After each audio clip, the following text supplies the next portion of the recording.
Good morning my family, কেমন আছো? আশা করি ভালোই আছো। আমি তোমাদের দোয়া আশীর্বাদে অনেকটা ভালো আছি। তো সকালবেলায় রান্নাঘরে চলে আসলাম। তো মোটামুটি ভাত বসিয়ে দিয়েছি। খুব একটু তাড়াহুড়োর মধ্যে আছি। শ্বশুরমশাই মানে ভাত খাবে 10টার মধ্যে।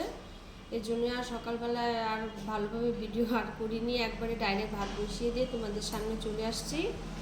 আর এই মাছ নিয়ে আসছে, এই যে মাছ এখন পরিষ্কার করিনি। এই যে মাছ, এখানে মাছের ঝোল ভাত করব, পরে শ্বশুরমশাইকে দেবো, দেওয়ার পর আমি বাকিটা রান্না করব।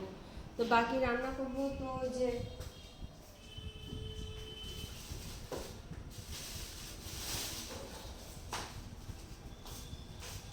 তো এখানে আলু পেঁপে মূলো আছে। তো পেঁপে শুধু শ্বশুরমশাই মাছের ঝোলটা শুধু পেঁপে দিয়ে করবো, আর আমাদের জন্য ফুলকপি আলু দিয়ে মাছ দিয়ে ঝোল বানাবো।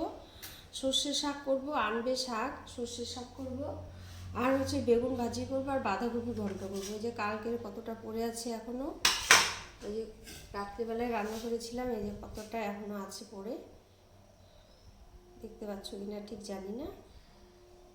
এখানে অনেকটা ভাতও আছে, শ্বশুরের জন্য প্রেশারে গালা গালা ভাত করি, উনি খেতে পারে না শক্ত ভাত। তো আমার ভিডিওটা দেখো আর আমার সাথে পাশে থাকো, আমাকে সাপোর্ট করো।